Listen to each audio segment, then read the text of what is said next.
Hello, my little sinners and saints. Today we're going to get into the spooky. So let's go ahead and jump into it.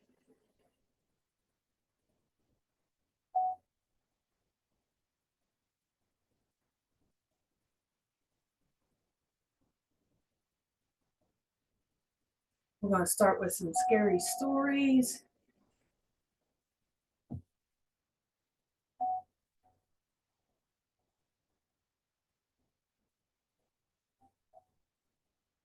During my childhood, my family was like a drop of water in a vast river, never remaining in one location for long.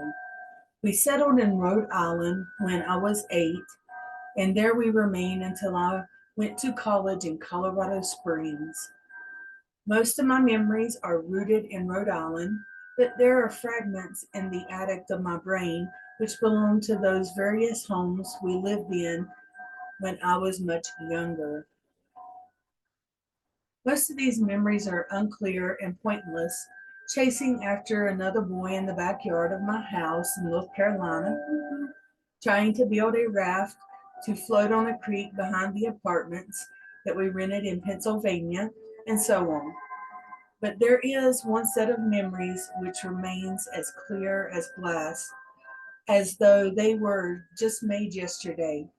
I often wonder whether these memories are simply lucid dreams produced by the long sickness I experienced that spring, but in my heart, I know they're real. We were living in a house just outside the bustling metropolis of New Vineyard, Maine, population 643. It was a large structure, especially for a family of three. There were a number of rooms that I didn't see in 5 months. The 5 months we resided there. In some ways, it was a waste of space, but it was the only house on the market at the time, at least within an hour's commute to my father's place of work. The day after my fifth birthday, attended by my parents alone, I came down with a fever. The doctor said I had mononucleosis, which meant no rough play and a fever for at least another 3 weeks. It was horrible timing to be bedridden. We were in the process of packing our things to move to Pennsylvania, and most of my things were already packed away in boxes, leaving my room barren. My mother brought me ginger ale and books several times a day, and these served to the function of being my primary form of entertainment for the next few weeks. Boredom always loomed just around the corner, waiting to rear its ugly head and compound my misery. That was a spooky break. I don't exactly recall how I met Mr. Widemouth. I think it was about a week after I was diagnosed with mono. My first memory of the small creature was asking him if he had a name. He told me to call him Mr. Widemouth because his mouth was large. In fact, everything about him was large in comparison to his body: his head, his eyes, his crooked ears, but his mouth was by far the largest. You look kind of like a Furby, I said as he flipped through one of my books. Mr. Widemouth stopped and gave me a puzzled look. Furby?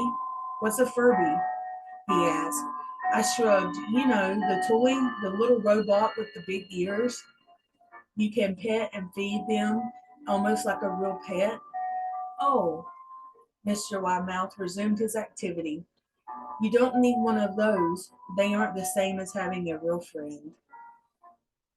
I remember Mr. Widemouth disappearing every time my mother stopped by to check on me. I lay under your bed, he explained later.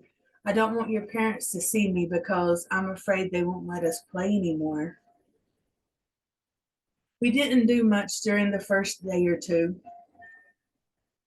Mr. Widemouth just looked at my books, fascinated by the stories and the pictures they contained. The third or fourth morning after I met him, he greeted me with a large smile on his face. I have a new game we can play, he said. We have to wait until after your mother comes by to check on you because she can't see us play this game. It's a secret. After my mother delivered my books and soda at the usual time, Mr. Widemouth slipped out from under the bed and tugged on my hand. We have to go to the other room at the end of the hallway, he said. I objected at first, as my parents had forbidden me to leave my bed without their permission, but Mr. Widemouth persisted until I gave in. The room in question had no furniture or wallpaper. Its only distinguishing feature was a window opposite the doorway. Mr. Widemouth darted across the room and gave the window a firm push, flinging it open. He beckoned me to come and look at the ground below. We were on the second story of the house, but it was on a hill, and from this angle, the drop was farther than 2 stories due to the incline. I like to play pretend up here, Mr. Widemouth explained. I pretend that there is a big soft trampoline below this window, and I jump, and if you pretend hard enough, you will bounce back up like a feather. I want you to try. I was 5 years old with a fever, so only a hint of skepticism darted through my thoughts as I looked down and considered the possibility. It's a long drop, I said, but that's all part of the fun. It wouldn't be fun if it was only a short drop. If it were that way, you would could bounce on a real trampoline. Mr. Widemouth's face contorted into a snarl, but only for a moment. Anger gave way to disappointment. If you say so, he said. He spent the rest of the day under the bed, quiet as a mouse. The following morning, Mr. Widemouth arrived holding a small box. I want to teach you how to juggle, he said. Here are some things that you can practice with before I start giving you lessons. I looked in the box, and it was full of knives. My parents would kill me, I shouted, horrified that Mr. Widemouth had brought knives into my room, objects that my parents would never allow me to touch. I'll be spanked and grounded for a year. Mr. Widemouth frowned. It's fun to juggle with these. I want you to try it. I pushed the box away. I can't. I'll get in trouble. Knives aren't safe to just throw into the air. Mr. Widemouth's frown deepened into a scowl. He took the box of knives and slid under my bed, remaining there the rest of the day. I began to wonder how often he was under there. I started having trouble sleeping after that.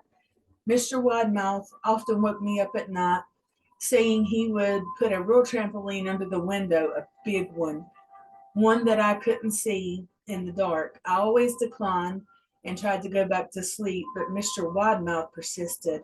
Sometimes he stayed by my side until early in the morning, encouraging me to jump. He wasn't so fun to play with anymore. My mother came to me one morning and told me that I had permission to walk around outside. She thought the fresh air would do me some good be good for me, especially after being confined to my room for so long. Ecstatic, I put on my sneakers and trotted out to the back porch, yearning for the feeling of the sun on my face. Mr. Widemouth was waiting for me. I have something I want you to see, he said. I must have given him a weird look because then he said, It's safe, I promise. I followed him to the beginning of the deer trail, which ran through the woods behind the house. This is an important path, he explained. I have had a lot of friends about your age. When they were ready, I took them down this path to a special place. You aren't ready yet, but one day I hope to take you there. I returned to my house, wondering what kind of place lay beyond the trail. 2 weeks after I met Mr. Widemouth, the last load of our things had been packed into a moving truck. I would be in a cab of the truck, sitting next to my father for a long drive to Pennsylvania. I considered telling Mr. Widemouth that I would be leaving, but Even at the 5 years old, I was beginning to suspect perhaps that the creature's intentions were not to my benefit, despite what he had said otherwise. For this reason, I decided to keep my departure a secret. My father and I were in the truck at 4 a.m. He was he was hoping to make it to Pennsylvania by lunchtime tomorrow with the help of the endless supply of coffee and a six-pack of energy drinks. He seemed like a man who was about to run a marathon rather than one that was about to spend 2 days sitting still. Early enough for you, he asked.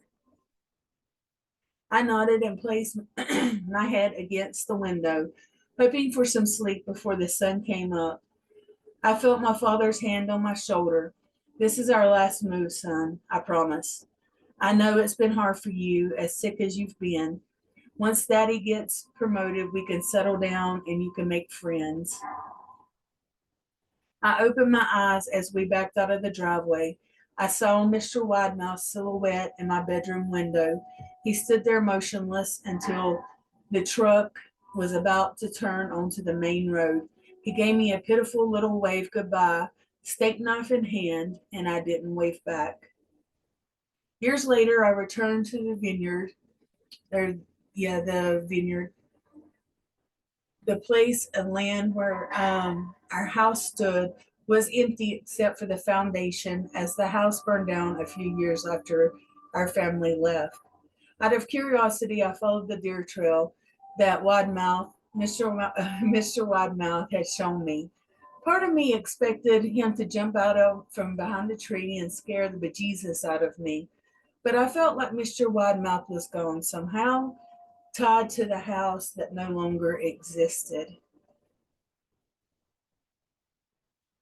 And there is another slide, because it ended shortly, that exclaims that he walked down the trail, and at the end of the trail, there was a bunch of children's graves. Thank you for joining me for this little mini scary thing, kind of experiment to see if it goes anywhere or not. And as always, I will see you later. Bye.